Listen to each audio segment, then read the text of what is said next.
नमस्कार जी, मैं हूं एक क्रिकेट फैन। कहते हैं जब आप बहुत बड़े हो जाते हैं आपकी रिस्पॉन्सिबिलिटी उतनी ही बढ़ जाती है और इसीलिए आज ये वीडियो बनने जा रही है। स्पोर्ट्स तक जो है हमारे भारत का सबसे बड़ा स्पोर्ट्स चैनल है, क्रिकेट चैनल कहना भी गलत नहीं होगा। उसने जिस तरह रिपोर्ट किया चेतन शर्मा सागा, चेतन शर्मा एक्सपोज या चेतन शर्मा का जो स्टिंग ऑपरेशन हुआ, उसने मजबूर कर दिया एक आम हिंदुस्तानी को, एक आम क्रिकेट फैन को ये वीडियो बनाने के लिए, क्योंकि हम धोखे में नहीं रख सकते हैं आम जनता को। तो उन्हें जो है क्लैरिटी होनी चाहिए, क्योंकि स्पोर्ट्स तक ने जो एजेंडा चलाया है वो कहीं ना कहीं काफी गुमराह करने वाला है, या वो शायद खुद ही इतने गुमराह हुए पड़े हैं कि उन्हें एक फैन की जरूरत पड़ गई है। तो हम भी आज एजेंडा चलाएंगे, चेतन शर्मा जी के स्टिंग ऑपरेशन के ऊपर रियलिटी चेक करेंगे और ये ओपन लेटर है स्पोर्ट्स तक और स्पेशली हमारे ग्रेट विक्रांत गुप्ता जी, जिनकी मैं बहुत रिस्पेक्ट करता हूं, बट उन्होंने शायद जाने अनजाने में कुछ पॉइंटर्स भूल दिए या कहीं ना कहीं उनका मतलब और निकाल दिया।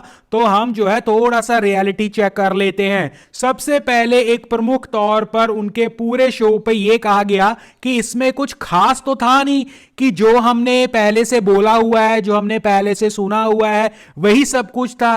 बट भाई साहब यहीं पर तो फर्क है। श्वेता सिंह मैम अगर 2000 के नोट पर चिप की बात करती हैं, उसके अगेंस्ट मोदी जी आकर कह देते हैं कि नोट में चिप है, तो फर्क तो हुआ ना। तो ये वैसा ही है, रूमर्स, आपकी न्यूज, आपके सोर्सेस वो पहले कुछ भी बोलते हो, बट यहां पर करंट पर्सन जो भारतीय क्रिकेट टीम चला रहा है उसके मुंह से निकला है भाई साहब ये, तो फर्क तो बहुत बड़ा है। तो इस चीज को हम इग्नोर नहीं कर सकते।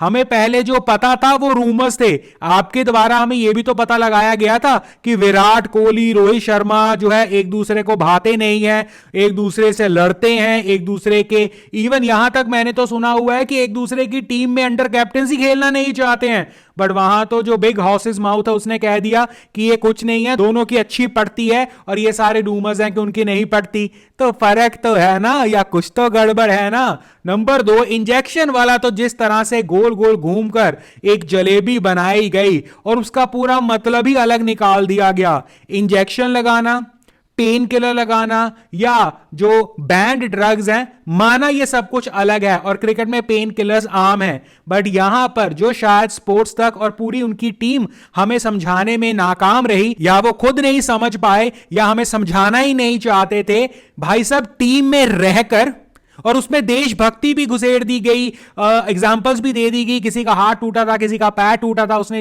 भारतीय टीम के लिए सर्व किया, पेन में सर्व किया, पेन किलर लगाकर। भाई साहब टीम में रहकर एक मैच के दौरान अगर पेन होती है, पेन किलर लगाना, इंजेक्शन लगाना डिफरेंट होता है, वर्सेस जो यहां पर हम बात कर रहे हैं सागा में, ये जो स्टिंग ऑपरेशन वाला सागा है उसमें यह बात हो रही है कि अनफिट प्लेयर अपने आप को फिटनेस टेस्ट में प्रूव करने के लिए कि वो फिट हैं, क्योंकि वो इनसिक्योर हैं या उन्हें पता है कि सिस्टम बहुत बुरा हुआ है, उस सिचुएशन में वो टीके लगाकर, चाहे वो पेन किलर हो कुछ भी हो, अपने आप को फिट दिखाते हैं। ये बहुत दो अलग अलग चीजें हैं। मैं अगर टीम में खेल रहा हूं तब मैं जो है अपनी फिटनेस को बराबर ठीक रखने के लिए, अपने देश के लिए लड़ने के लिए टीके लगाऊं, पेन किलर लगाऊं, वो बिल्कुल अलग बात है। वर्सेस अगर मैं टीम में सेलेक्ट ही नहीं हूं और सिलेक्शन का मेरा टेस्ट हो रहा है, मैं वहां पर जाकर टीके इंजेक्शन लगाऊं, ये तो आप जो है गोल गोल घुमाकर जलेबी कर गए। इतने अनाड़ी तो आप लोग हैं नहीं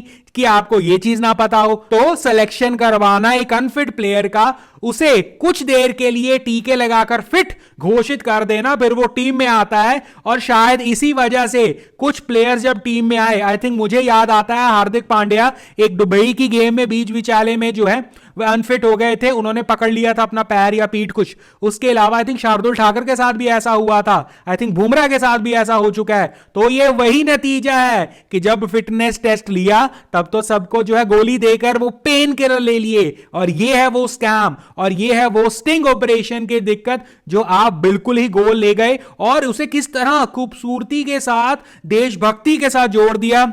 hats off boss, hats off. यहीं पर बातें खत्म नहीं हुई हैं। एक बड़े अच्छे एक्सपर्ट ने यह भी कहा कि हिम्मत है तो अनएडिटेड सारी फुटेज दिखा दो, उसमें से पिक एंड चूज कर क्यों दिखाया।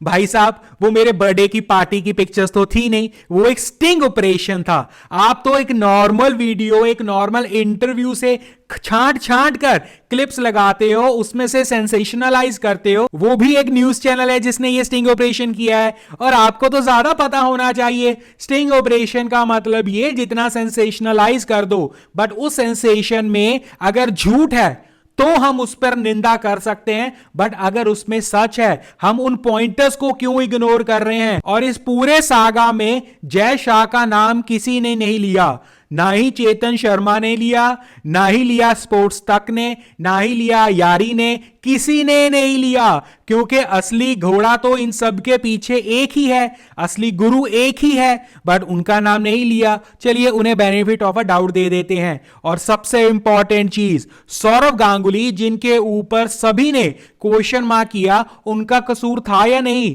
अब आज की तारीख में जब ये स्टिंग ऑपरेशन में कहा जा रहा है कि उनका कसूर नहीं था, तो कसूर किसका था? इसका मतलब चेतन शर्मा जी खुद का। तो क्या बीसीसीआई एक्शन लेने वाला है? जो उस वक्त बात चल रही थी कि सौरव गांगुली विराट कोहली के खिलाफ एक्शन लेगा, आज चेतन शर्मा के साथ एक्शन लिया जाएगा या नहीं? विराट कोहली और रोहित शर्मा को बद से बदनाम करते रहे इतने साल हमारे सबसे बड़े स्पोर्ट्स चैनल वाले और क्रिकेट चैनल वाले, आज क्या कहेंगे? बिल्कुल चुप, कोई नहीं बोलेगा इसके ऊपर। क्यों?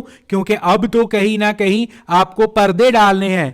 तो ये वीडियो में मैंने कुछ सवाल और कुछ ऐसे जवाब भी दिए जो एक क्रिकेट फैन को इग्नोर नहीं करने चाहिए। ये छोटी मोटी चीज नहीं है। मैं पर्सनली अपने जब यंग डेज था तब क्रिकेट खेलता था, और हमने रियलाइज कर लिया था कि ये सिस्टम कैसा है, और आज की तारीख में ये सिस्टम जैसा है कुछ बदला नहीं है। रादर फेवरेटिज्म कुछ ना कुछ और ऊपर के लेवल पर आ चुका है, और ये एक्सपोज करना, इन चीजों के बारे में बताना बड़े न्यूज चैनल्स का, बड़े स्पोर्ट्स चैनल्स का काम है। बट खैर, इस सागा पर ये बहुत इंपॉर्टेंट 2-3 पॉइंटर्स थे जो कहीं ना कहीं हमारे मेन स्पोर्ट्स तक ने, स्पोर्ट्स तक को ये नहीं है कि मैं नाम लेकर बदनाम कर रहा हूं, बट वो एक सबसे बड़ा स्पोर्ट्स चैनल है इस भारत का, इस देश का, और हम उन्हें देखते हैं। और अगर वो ईमानदार नहीं होंगे तो कहीं ना कहीं हमें दुख होता है। मुझे ये नहीं पता वो सच्चे हैं झूठे हैं, ना मुझे कोई सर्टिफिकेट किसी को देना है। ये मेरी ओपिनियन थी, मुझे लगा ये मैं शेयर करना चाहता हूं, किसी को बदनामी नहीं कर रहा हूं,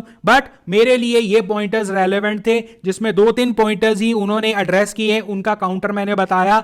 उम्मीद है ये वीडियो कहीं ना कहीं से वहां तक पहुंचेगी और कहीं ना कहीं खुद जो है सेल्फ रियलाइजेशन होगी, क्योंकि as a sports cricket fan, as a cricket fan मैं तो यही कहूंगा कि इस देश में क्रिकेट हमारे जो है अंदर बसता है, हमारी फीलिंग्स हैं उसके साथ, उसे छेड़ना या उससे खिलवाड़ करना अच्छी बात तो नहीं है। हम सभी कुछ ना कुछ अलग अलग काम करते हैं अपनी जिंदगी में, बट ये कोई ना कहे कि हम क्रिकेट के बारे में ना बात करें, क्योंकि यहां पर एक 2 साल का बच्चा, 3 साल का बच्चा जब बोलना शुरू कर देता है वो भी क्रिकेट के लिए बोल सकता है। हम यहां पर टेक्निक नहीं सिखा रहे हैं, बट जो लगता है वो बोलेंगे। इसीलिए मैंने इस शो का नाम भी एजेंडा दे दिया है, बट एजेंडा में हम करेंगे I am talks. Like share subscribe कर देना। अगर आपको थोड़ा सा भी ऐसा लगा कि ईमानदारी के साथ ये इश्यूज एड्रेस होने चाहिए, जरूर बताइएगा।